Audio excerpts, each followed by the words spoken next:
Boa noite. Estamos online, Diogo. Diogo, você tá aí? Me manda um convite. Acho que é agora.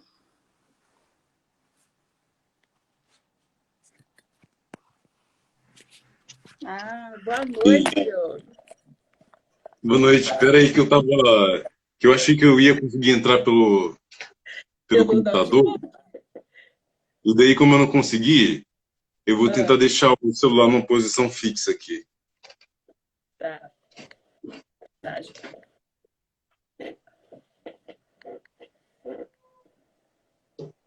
Boa noite todo mundo que tá entrando aí. Vamos falar hoje sobre educação socioemocional e ansiedade, né, Diogo? Isso aí. Boa noite, todo mundo. Olá.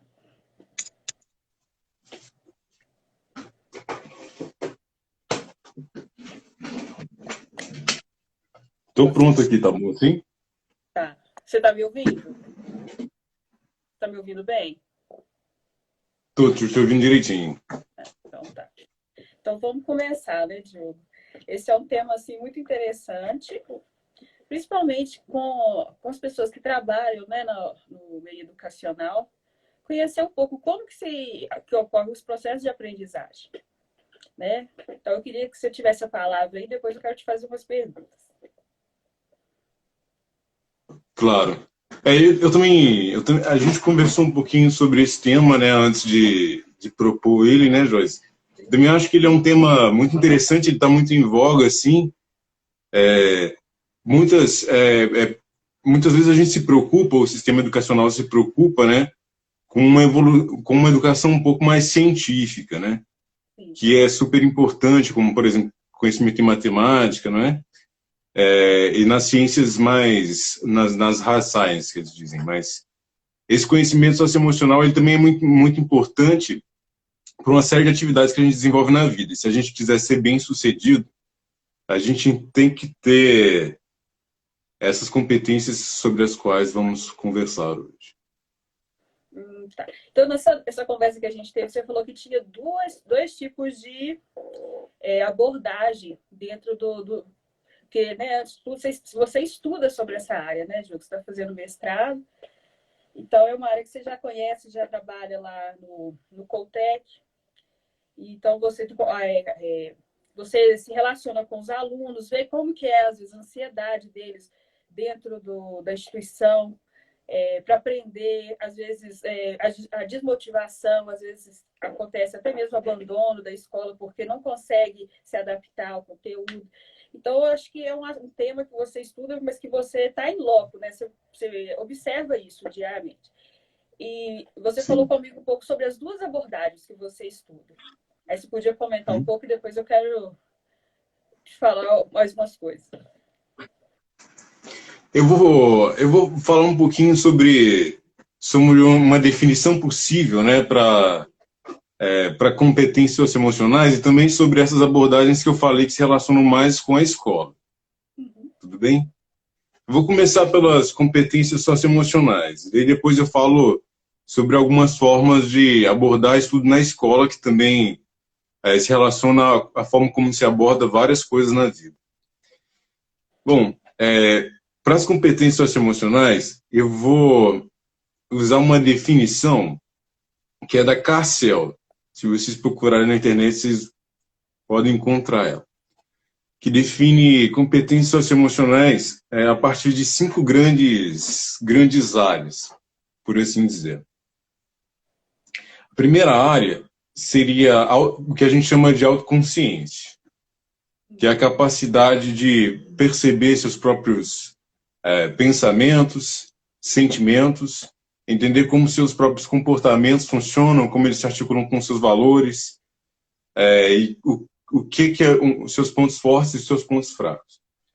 Esse é um ponto bem em voga, né, a autoconsciência. Assim. Então, eu acho que a maior parte das pessoas entende o que significa ter mais ou menos autoconsciência. Né? O segundo ponto é regulação emocional, que eu acho que é um ponto que que pega muito, né? E nesse segundo ponto, o que significa regulação emocional? Bom, se você tem consciência do que você pensa, e do que você, como você se comporta, do que você sente, regulação emocional é ter algumas ferramentas possíveis para conseguir influenciar a forma como você pensa, como você se sente, como você se comporta, né, no mundo. Essa seria a segunda grande área. A terceira grande área seria o que a gente chama de consciência social, que é ter a capacidade de tomar a perspectiva de outras pessoas, entender como diferentes normas sociais, como atuar em diferentes contextos sociais. Então, por exemplo, quando as pessoas vêm de backgrounds completamente diferentes, elas precisam de consciência social para se relacionarem direitinho, né? Elas precisam entender o que a outra pessoa pode estar pensando, sentindo, e o que leva ela a fazer as coisas que ela faz. A quarta grande área de interesse seria habilidades para se relacionar, que é habilidades que você usa para construir e manter relações saudáveis, né? Seria saber escutar, saber expressar o que você quer e também expressar o que você não quer, saber procurar e oferecer ajuda e etc. E a quinta grande área seria a tomada de decisão responsável. Significa que você toma decisões levando em consideração o seu próprio bem-estar e o bem-estar das outras pessoas também, né? Todos eles se articulam, né? E formam o que a gente chama de competências socioemocionais. Agora, tem alguma relação com o que eu estudo no meu mestrado, né? Que é uma coisa que a gente chama de abordagem de aprendizagem. Como é que isso se dá na escola? Apesar de elas serem coisas um pouco diferentes. Existem duas formas de você se relacionar com um objeto de conhecimento, ou com qualquer coisa, na verdade. Uma que é uma abordagem que a gente chama de uma abordagem mais ativa, que seria uma abordagem que a gente chama de abordagem profunda de aprendizagem, e uma abordagem que é passiva, uma que a gente chama de abordagem superficial de aprendizagem. A abordagem profunda, ela tem a ver com você tentar encontrar sentido nas coisas, fazer relações com o que você está aprendendo, com o que você já sabe, etc. E ela está associada a melhores desfechos educacionais e também a melhores desfechos emocionais, no sentido de você se sente melhor fazendo aquilo que você faz. Você encontra satisfação naquilo. E a abordagem superficial tem a ver com se relacionar de uma forma instrumental com as coisas. Por exemplo, memorizar para reproduzir. Ou tentar conseguir coisas por alguma coisa que está fora da atividade em si. Por exemplo, tentar conseguir pontos numa prova para passar de ano, e não porque você gosta de aprender e testar seu conhecimento naquilo. Eu sugiro que a gente fale sobre as duas coisas separadamente, assim, porque elas podem ficar confusas se eu articular elas aqui agora. Então, a gente pode falar sobre a abordagem profunda, né? Que a abordagem profunda, pelo que você falou, tem uma motivação interior, né? A pessoa quer aprender aquilo porque ela tem um interesse por determinada área. Se eu trazer isso para dentro da escola e quiser trabalhar com o meu aluno, ver se eu entendi. Por exemplo, tem alunos que têm facilidade em determinadas matérias e ele tem capacidade de tirar maiores notas. Então, eu posso dizer que ela tem uma motivação maior em estudar determinado assunto. Isso é correto? O que a gente pode pensar, às vezes, com o olhar do professor, o que ele poderia propor para esse aluno para que ele desenvolvesse essa habilidade? Passasse a gostar de determinada matéria ou outras disciplinas que às vezes ele não tem tanto interesse, né, e acaba não tendo tanto sucesso assim. Assim, você já pensou o que a gente poderia fazer, às vezes, aconselhar os profissionais da área da educação? Bom, uma coisa importante de entender é que, tipo assim, tudo que você faz, você tem alguma motivação para fazer, tá? o que diferencia essa motivação, essa motivação que você está usando, não é exatamente se você está mais ou menos motivado, mas para onde ela está direcionada. O que quer dizer que, por exemplo, quando eu converso com uma pessoa, porque eu gosto de conversar com aquela pessoa, tem um tipo de motivação envolvida nisso.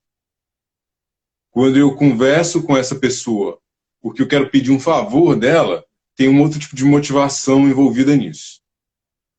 Uma é intrínseca. O que quer dizer que eu faço a coisa porque eu gosto de fazer a coisa. Eu tenho prazer em me relacionar com aquilo. E a outra é extrínseca. Quer dizer que eu faço porque eu consigo alguma coisa, mas não é exatamente a interação com a atividade em si, a coisa que eu gosto. Né?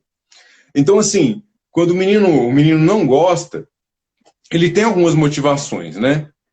Então, por exemplo, ele faz as coisas porque o professor mandou, ele não quer se sentir envergonhado na frente da sala, ele não quer ficar para trás dos amigos deles, ou os pais dele esperam isso dele, etc. Então, existem uma gama de motivos, uma gama de motivações possíveis para uma pessoa fazer uma atividade que não necessariamente é uma motivação, vamos assim dizer, saudável. Entende? E essas motivações que eu falei que são instrumentais, elas são típicas de uma abordagem superficial. Então, entendendo que isso é tipo de uma abordagem superficial, vamos voltar para a abordagem profunda, que seria a abordagem mais legal de desenvolver nos alunos, né? Então, para ter uma abordagem profunda, ele tem que gostar de se relacionar com a atividade por ela mesma, né? Alguns tipos de atividades, alguns tipos de contextos, eles facilitam a opção por uma abordagem profunda ou facilitam a opção por uma abordagem superficial. Então, por exemplo, eles têm estudado muito hoje em dia metodologias de ensino ativas, né?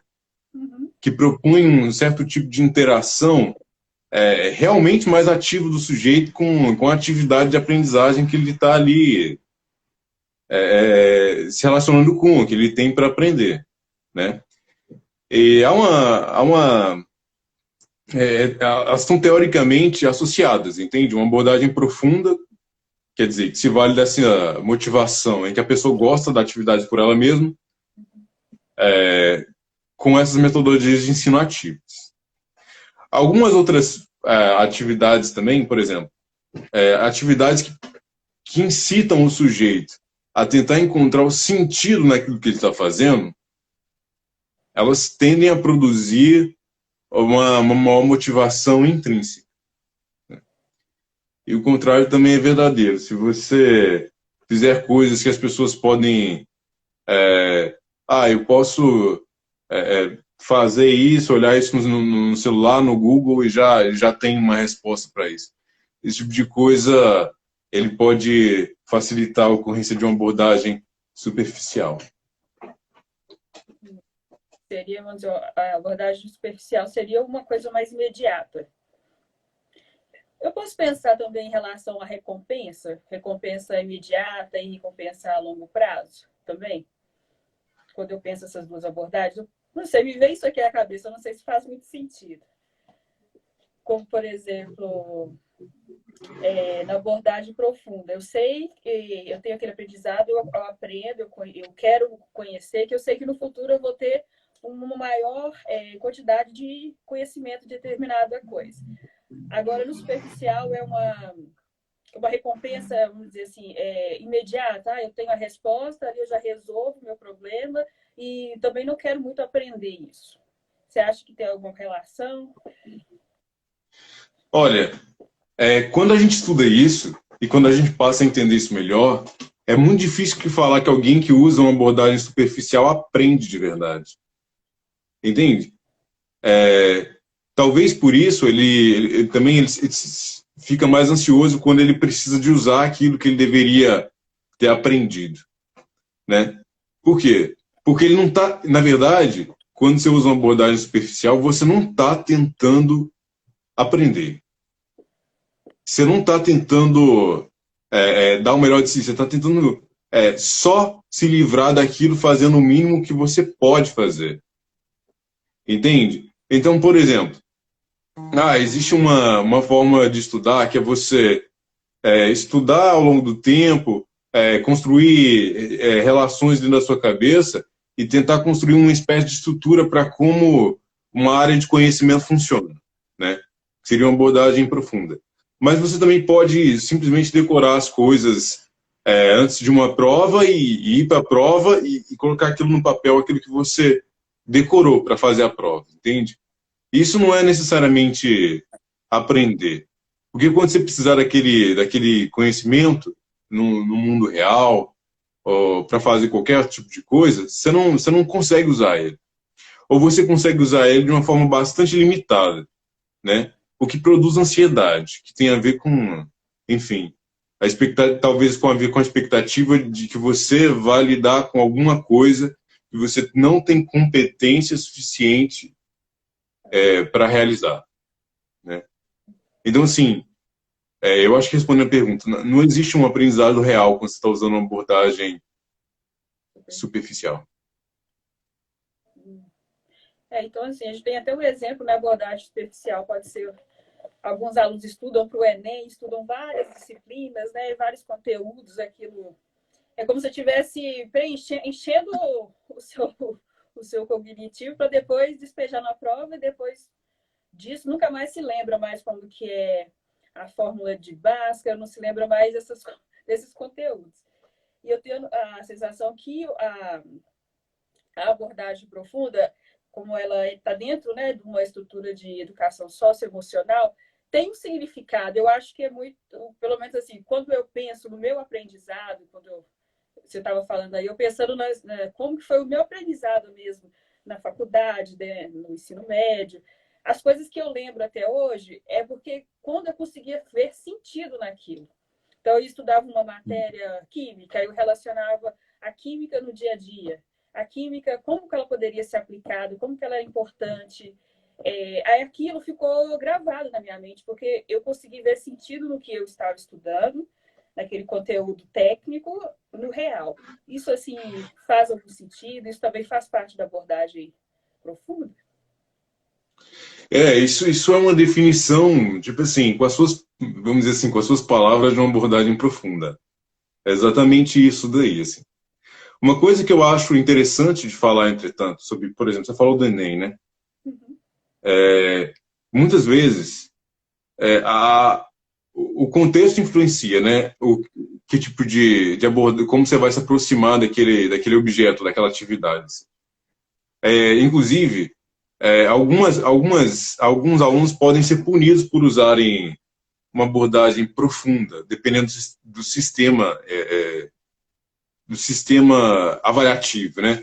O que eu quero dizer é o seguinte: quando o sistema avaliativo ele pede coisas que são estilo decoreba, que não são estilo que você tem que fazer sentido com isso para conseguir responder isso, ele incentiva que o aluno desenvolva uma abordagem superficial, né? Então, por exemplo, você tem uma prova, um professor que faz um estilo de prova específico, e você sabe, olha, com esse professor é fácil. Eu leio isso aqui no dia antes, eu faço uns tópicos sobre o que é mais importante, chega lá na prova, eu escrevo os tópicos, assim, e vou desenvolvendo a partir deles. Então, esse professor, ele, na verdade, ele está incentivando o desenvolvimento de uma abordagem superficial no aluno, o que é terrível, assim, quando você para pensar, assim. Só que, o que eu quero dizer com isso é que, tipo assim, olha, se você usar abordagem profunda, você vai aprender, e provavelmente você vai levar o que você aprendeu para o resto da vida e você vai se sentir melhor quando você estiver executando aquele tipo de conhecimento, só que não necessariamente você vai melhor em avaliações escolares. Porque a mecânica da avaliação é diferente da mecânica do aprendizado. Isso, ela pode ser diferente, exato. Então, pensando, vai me vendo algumas coisas aqui, eu estou falando, viu, Diogo? Sempre falo, se faz sentido.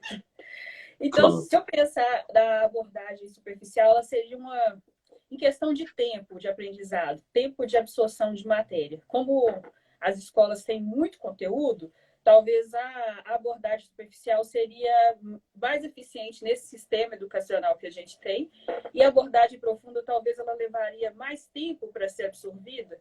O indivíduo, para ele conseguir absorver aquele conhecimento, ele vai precisar de mais tempo, de testar mais, de buscar relacionar, até para, como é que fala, para introjetar mesmo conhecimento. Ele tem algumas coisas que são pré-requisitos para você desenvolver uma abordagem profunda. Uma delas é tempo, assim, né? E quer dizer que, tipo assim, olha, se as pessoas se verem numa certa restrição de tempo, elas provavelmente vão adotar uma abordagem superficial porque elas têm que lidar com aquilo muito rápido. Entende? Por exemplo, eu queria que a gente entendesse isso para além da sala de aula também. Por exemplo, imagina que você tem que dar atenção para um tanto de gente ao mesmo tempo.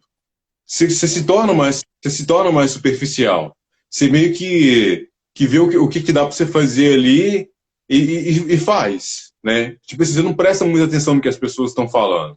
Você tenta entender o básico, a superfície do que é necessário, e daí você dá um jeito usando isso. Assim. Então, mas quando você, por exemplo, você está conversando com uma pessoa só, você tem tempo para aquilo, você pode dedicar mais atenção, você pode tentar entendê-la melhor, enfim, você se dedica com aquilo e tenta entender e formar sentido melhor do que a pessoa está te dizendo, né? Então, assim, ter tempo para se dedicar à atividade é um pressuposto para você abordar ela com profundidade. Tá? Eu acho que é isso para essa pergunta. Entendi. Pensei até na nossa profissão também. A gente precisa de tempo para ouvir o nosso cliente, o nosso paciente, para conseguir, né, ajudá-lo, né? E não é uma conversa, às vezes, que muita gente confunde, né? Nossa profissão, às vezes, pode ser substituída por uma conversa com amigo, né? Não que a amizade não seja importante, mas como que é diferente a questão da escuta, a questão do, como você falou, essa questão aí que você deu exemplo de uma festa com muitas pessoas, ou então se relacionar com uma pessoa só. Como que é importante? É como se você estivesse dando todos os seus sentidos para ouvir aquela pessoa, para entender. Né? Eu achei interessante fazer um paralelo aqui com a profissão, que a psicologia, né, as nossas técnicas de escuta inteiras, né? E leva tempo. Né? A psicoterapia leva tempo. Mas, Diogo, voltando, desculpa de uma saída fora do assunto, não, mas acho que tem muito a ver, né, quando eu penso isso. Vamos falar, então, sobre essas abordagens fora do contexto escolar, como você tinha proposto. O que a gente pode pensar, talvez, em outras áreas, até mesmo no nível empresarial? Como que, às vezes, a gente pode motivar uma pessoa no campo organizacional com essas abordagens? Olha, quando a gente estava falando das abordagens, por que eu vou usar essa terminologia só para a sala de aula? Assim? Porque eu nunca vi estudos sobre ela fora da sala de aula. Então, a gente pode falar sobre as competências socioemocionais fora, mas eu queria usar outro tipo de terminologia, assim, para que isso não fique confuso, né? Então, quando a gente estiver falando fora, eu vou voltar àquela terminologia da Carcel que eu falei, tá? Que é autoconsciência, regulação emocional, consciência social, habilidade para relacionamento e tomar de decisão responsável. Porque eu acho que isso fica mais fácil para as pessoas verem e analisarem o que elas estão fazendo, o que elas estão se propondo a fazer. Tá? E também vamos assim dizer, é um quadro que dá para você tentar entender onde está uma deficiência que uma pessoa pode ter e como você pode sanar ela. Se você for um profissional ou um educador ou o que quer que seja. Sabe? Entendi. Tudo bem a gente usar essa terminologia? Você prefere, então, que a gente continue falando do ambiente escolar também? A gente pode deixar uma outra live falar sobre isso no futuro? Pode. É você quem sabe. Quando a gente da abordagem profunda e da superficial, uma coisa que fica para qualquer coisa, né? Seria essa proposta de interagir ativamente, buscando sentido, em contrapartida com a proposta de agir instrumentalmente sobre o que quer que seja. Tá? Então, por exemplo, você aprende onde quer que você esteja, né? Eu quero que você imagine que, tipo assim, olha, você vai aprender no trabalho. Você vai aprender no trabalho, mas você também vai aprender na sua família, você vai aprender a conviver com outras pessoas, etc. Né? E a abordagem é uma forma de se relacionar com isso, com esse, eu vou chamar de objeto, tá? Mas o objeto pode ser uma pessoa, pode ser uma atividade, pode ser qualquer coisa, desde que você esteja se relacionando com ele. Faz sentido isso? Mas, Legal. Então, funciona da mesma forma para um trabalho, por exemplo. Né? Por exemplo, quando você consegue, quando você está aprendendo um trabalho novo, você consegue tentar encontrar, relacionar aquilo que você está aprendendo com coisas que você já sabe. E também buscar um sentido maior, quer dizer, formar uma estrutura coerente na sua cabeça sobre como as coisas funcionam, você vai aprender melhor e conseguir executar melhor. Né? Quando você executa as coisas melhor, você tem uma coisa que a gente chama como de autoeficácia. Assim. Quer dizer que você acredita no seu potencial para realizar aquilo de uma forma satisfatória. Quando você tem essa capacidade, essa percepção sobre si mesmo, olha, eu tenho essa capacidade de realizar isso de forma satisfatória, independente do nível de dificuldade, você tende a se sentir muito melhor.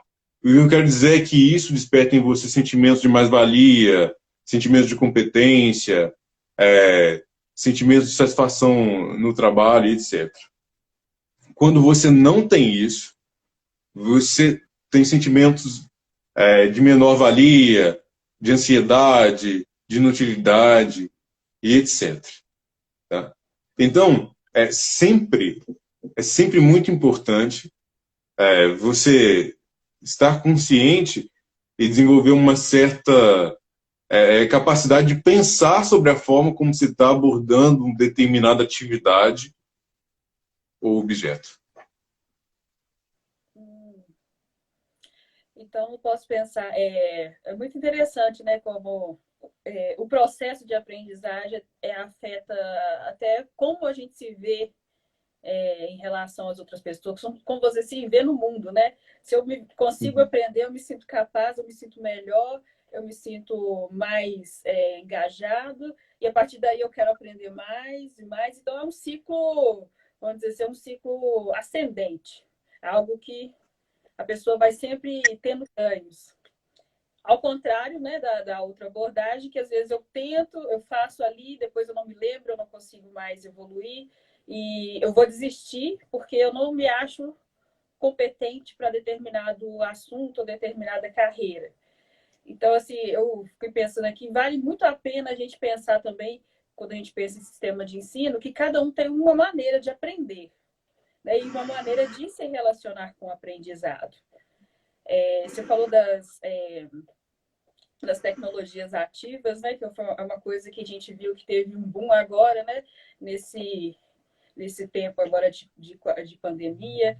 Então, a gente vai vendo que esses novos alunos têm outras habilidades e eles gostam de estar no meio da produção também, né? Porque a escola geralmente te traz o material, o conteúdo já pronto. E como gostam de fazer um blog, participar, fazer um podcast, pesquisar, a gente vai vendo como que é diferente o processo de... Processo não, como que eles usam as tecnologias para desenvolver o conhecimento, para aprender. Então, eu queria que você falasse mais um pouquinho dessa questão da autoestima também do aprendizado. Uhum. Então, o que eu posso falar sobre autoestima? É o seguinte, é, to- todo mundo tem uma forma de pensar em... Você tem uma forma de pensar em você mesmo, certo? E essa forma de pensar em você mesmo, ela não nasce do nada, né? Ela tem algumas coisas que fazem ela surgir e crescer, né? A sua relação com algumas figuras de autoridade para você, ela é importante nesse sentido, assim. Você costuma introjetar coisas que outras pessoas pensam sobre você, né? Então, assim, isso serve como uma dica para o tipo de relações que você mantém, o que quer dizer, tipo, quanto mais relações saudáveis e motivadoras que você conseguir manter, isso pode ter um impacto importante na sua autoestima. Quanto ela também funciona, nisso que eu citei anteriormente, que seria a autoeficácia. Quer dizer que, tipo assim, na capacidade que você pensa que tem para realizar alguma coisa. Tá? Por que eu enfatizo a habilidade que você pensa que tem? Porque o que é comum que pessoas que tenham a habilidade suficiente para fazer alguma coisa acreditem que não tem, e pessoas acreditem que tem muito mais habilidade do que realmente tem algumas vezes. Né? Então, assim, à medida em que você consegue ter uma visão mais realista dessas coisas, isso te ajuda muito.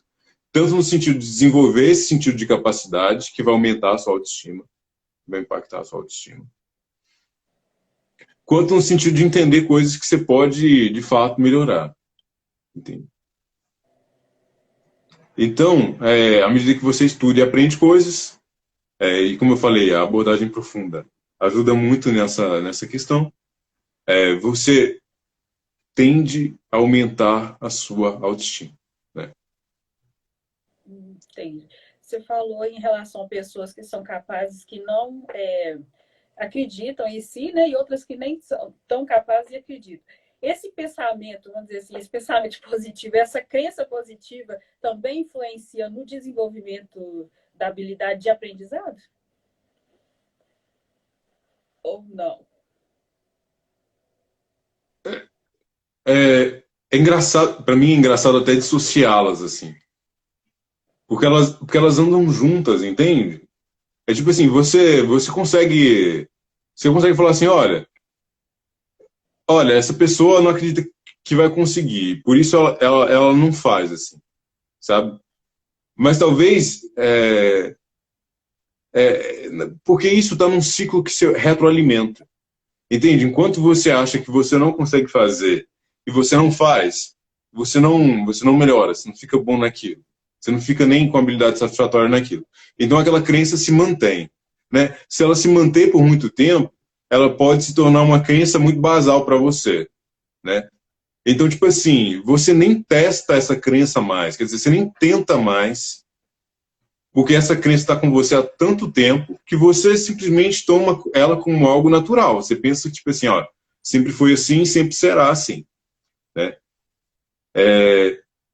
Só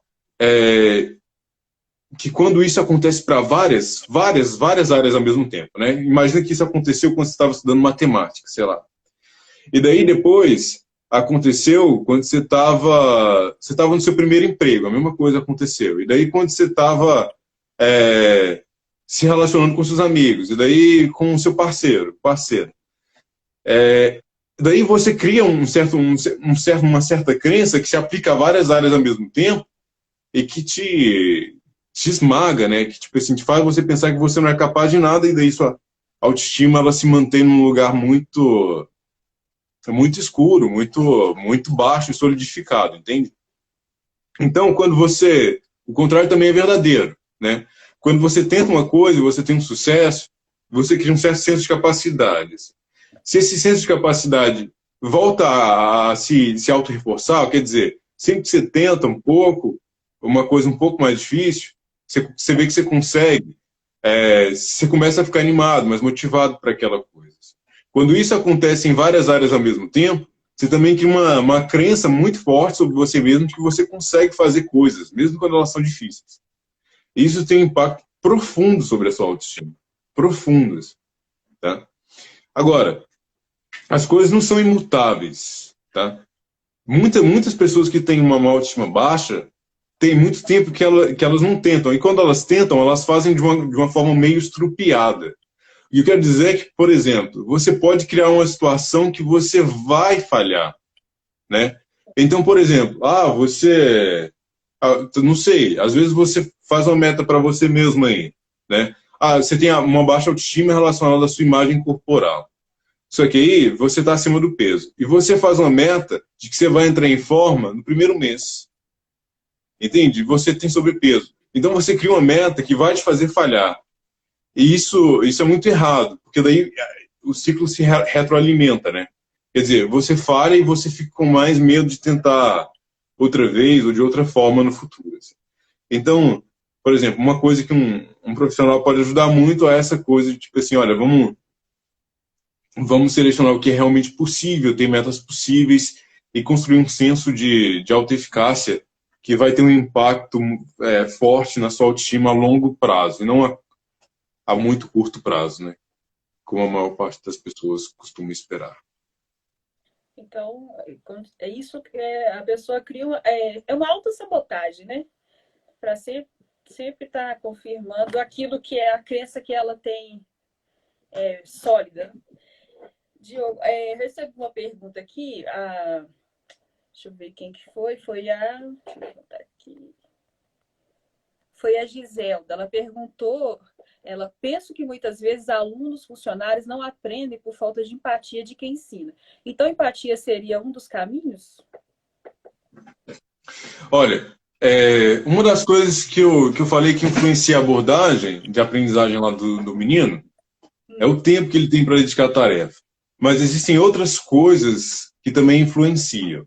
Por exemplo, o tanto que ele consegue se relacionar ou percebe o seu próprio educador como emocionalmente disponível, entendeu? Como capaz de prestar suporte se for necessário.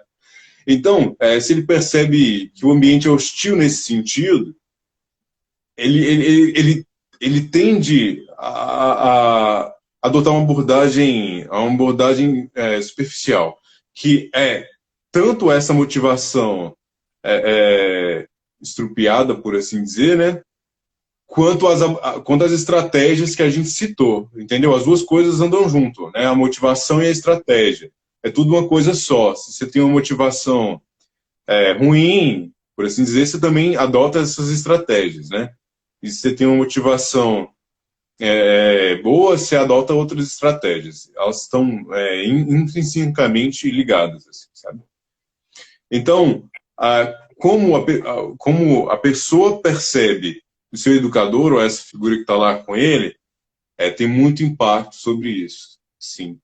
Tá? E, de novo, eu acho que você também pode pensar isso sobre o seu próprio trabalho também e outras coisas no geral. As pessoas que você se relaciona, né, quando você sente que elas são capazes de te entender, você adota um outro tipo de estratégia e tem um outro tipo de motivação para falar com elas. Né? Então, a questão do educador e até mesmo do ambiente favorável, né? Quando a gente, às vezes, um aluno, quando entra para a escola e ele faz amizade logo, ele se sente integrado, ele tem mais capacidade de permanecer e até aprender mais, né? Salvo alguns casos, né, que ficam muito amigos e não aprendem, mas o ambiente também favorece.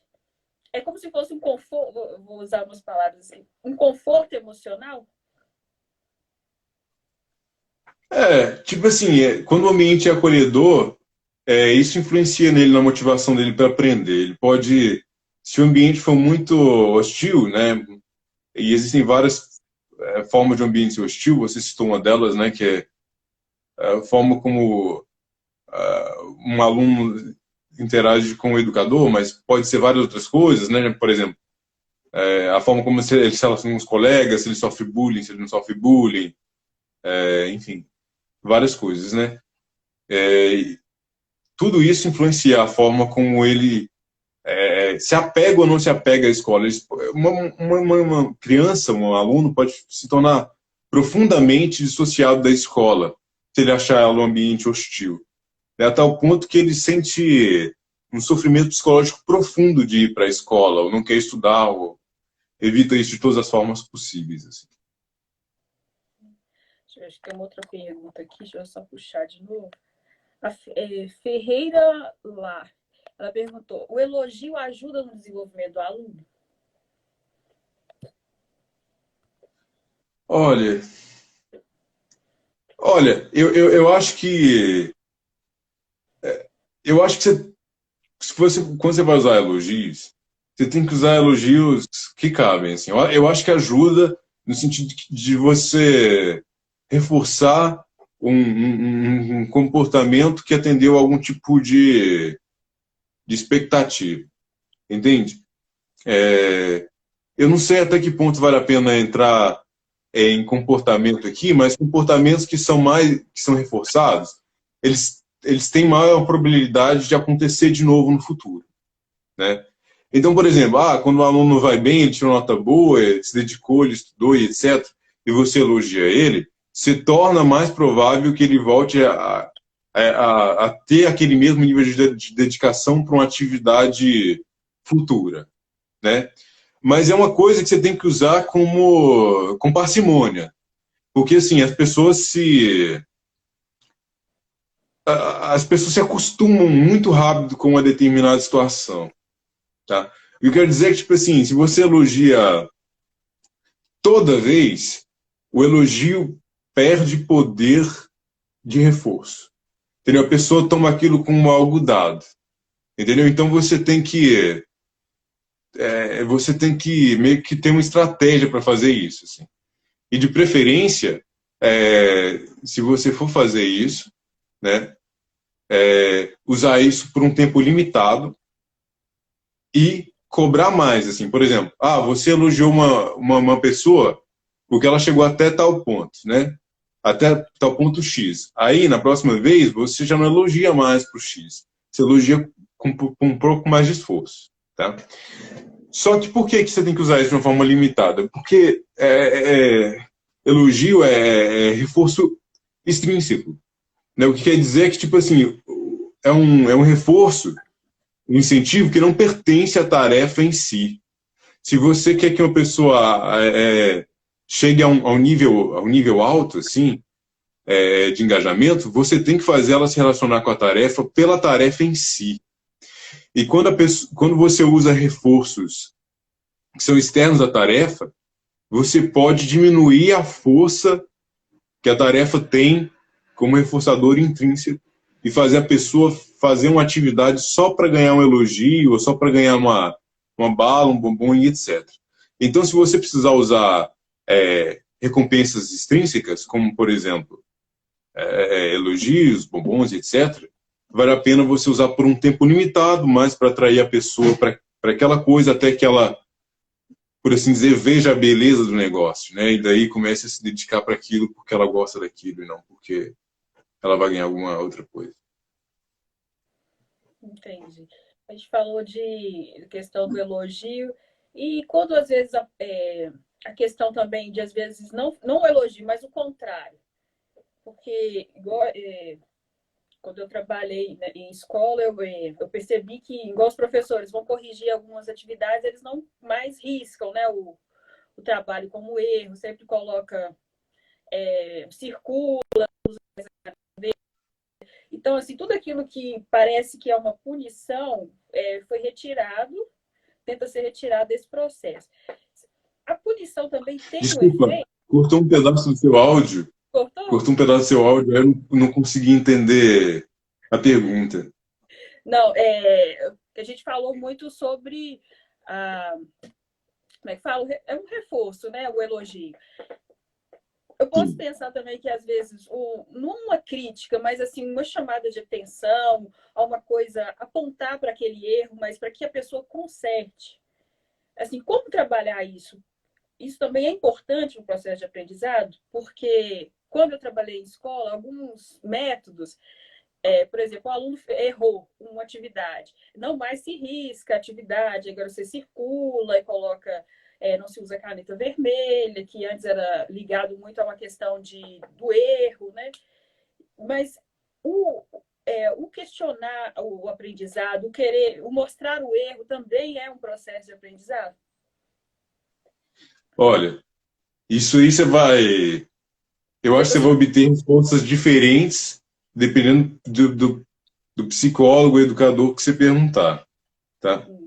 Eu, particularmente, acho que é importante você apontar o erro, tá? Desde que você seja justo no que você está fazendo, tá? Por quê? Eu vejo apontar o erro como uma oportunidade que você dá para alguém aprender. Sim. Muitas vezes, você não demonstra para as pessoas que elas estão erradas, ou que elas fizeram alguma coisa que elas poderiam melhorar de tal forma que elas se aproximassem mais do ponto onde elas querem chegar. Quando a pessoa não faz isso com clareza, muitas vezes as pessoas não entendem que estão errando. Tá? Agora, é um recurso que você tem que usar com com uma especial atenção para a dosagem, né? E uma especial atenção para a frequência. Por quê? Porque se tudo que a pessoa tem quando ela interage com você, ou com um determinado tipo de atividade, é correção de erro, rapidinho ela vai passar a não gostar daquilo. Tá? Porque punição tem efeitos colaterais importantes, né? Por exemplo, pode fazer a pessoa ficar mais ansiosa, pode fazer a pessoa ter um certo tipo de afeto negativo com relação àquilo e etc. Né? Então, assim, eu acho que você tem que cobrar e usar essa questão de corrigir no nível que a pessoa dá conta de executar. Entendeu? Eu não sei, por exemplo, não sei como interagir com alunos muito novos, né? Porque eu não convivo com eles, assim. Mas com certeza, se você é professor que interage com esse tipo de público, você entende melhor, né? Quer dizer que, por exemplo, olha, você não vai cobrar um erro que o menino tem que ser o primeiro da classe para conseguir fazer corretamente. Entendeu? Você estipula um certo parâmetro que seja justo, e daí você cobra em cima dele. Tá? Eu sei que é difícil aplicar isso também. Tá? Eu acho que um motivo também que as pessoas param de fazer é porque é difícil aplicar correção, principalmente correção de uma forma amorosa, assim, porque você pode ver a outra pessoa ficando chateada com você e tal. Mas quando você tem muito apego à ideia de que a outra pessoa tem que gostar de você, você também toma decisões ruins. Tá? No Cultec, uma vez, teve uma menina que ela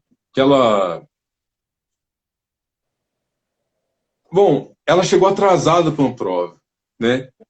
E daí, o que acontece? A professora não deixou ela fazer a prova.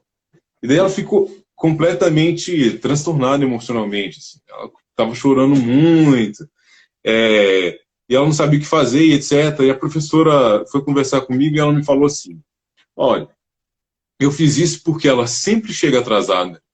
Ela sempre chega atrasada nas aulas.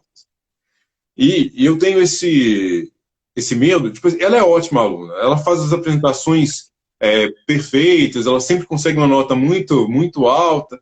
Mas ela sempre chega atrasada. E sempre que eu falo com ela, ela dá uma espécie de desculpa. Assim. E eu tenho medo de que aconteça o seguinte. Que ela fique muito boa na matéria. Só que daí, quando ela precisa isso na vida real dela, ela acaba se prejudicando por causa que ela não tem uma outra habilidade desenvolvida, né? Que é essa questão da pontualidade, etc. Isso possa prejudicar ela e não permitir que as pessoas vejam o lado bom dela, que é o conhecimento dela, né? Aí, quando a professora indicou essa aluna para mim e falou assim, olha, eu quero que ela se explique lá para o psicólogo, e se o psicólogo achar conveniente proceder dessa forma, e eu repito a prova, senão eu vou manter a decisão. Daí, quando eu fui conversar com ela, é uma situação emocionalmente desgastante, assim. Porque, na verdade, você gosta do aluno. Assim, muitas vezes, o aluno acha que você tem uma postura institucional, que você vai punir ele em qualquer oportunidade, mas não, na verdade, de uma forma geral, eu gosto de todos os alunos. Assim. E quando eu fui falar com ela falou assim, olha, é minha melhor matéria. E eu perdi a prova porque eu cheguei um pouco atrasada, e eu tô com insônia e etc. Eu tenho alguns problemas com ansiedade, daí chega à noite eu não consigo dormir direito. Aí tudo bem, né? Aí ela me explicou tudo e tal. E daí, levando o caso em consideração, eu entendi que perder aquela nota para ela seria sofrido, assim. Ela tiraria uma nota vermelha no boletim, a primeira nota vermelha da vida dela, na matéria que ela tinha o maior destaque possível, na matéria que ela tinha as maiores notas. E por um problema que era real, ela tinha um problema de insônia, né? Mas aí eu tive que decidir por assim dizer, por corrigi-la, por puni-la, assim. Eu falei assim, olha, eu vou manter a sua nota, eu vou pedir para a professora para não repetir a sua nota, para manter ela vermelha. E eu quero que você use isso como oportunidade de aprendizagem, etc, etc. O que aconteceu? Ela ficou muito chateada. Tipo assim, ela começou a chorar, e daí ela olhava para mim, chorava mais, olhava para baixo, olhava para mim, chorava mais, etc. E é um momento que profundamente quebra o seu coração, e etc. Mas eu falei assim, olha, eu entendi, se você precisar conversar sobre isso no futuro, a gente vai conversar. Só que, por agora, essa é a minha decisão. E daí, conversei com a professora, ela não repetiu a nota, a prova, né? E a nota da menina ficou vermelha. Só que, claro, né, eu tenho acesso aos meninos. E daí, depois, eu continuei acompanhando essa menina. E o que aconteceu é que, de repente, ela deu um jeito de resolver a insônia dela, pelo menos nos dias. Então, ela passou a chegar no horário e ela continuou tendo boas notas. E ela ainda, depois, ela comentou positivamente com a professora sobre essa atitude que a gente tinha tomado. Tipo assim, olha, sozinha eu acho que se eu não tivesse uma motivação desse tipo, talvez eu não tivesse conseguido. Entendeu? Então, tipo assim, se você está sempre cedendo com a realidade, também as pessoas não aprendem a lidar com ela do jeito que ela é, sabe?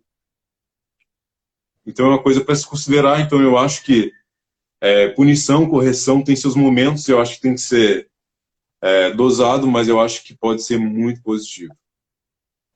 Sim, ele também gera aprendizado, né? Diogo, tem uma... Nossa live está quase acabando aqui e o Instagram fecha. Deixa eu só pegar... Tem duas perguntinhas aqui. O Rodolfo perguntou se existe um limite para que o educador deixe de evitar esforços para alcançar um aluno desmotivado que não se envolve ou que não aprende.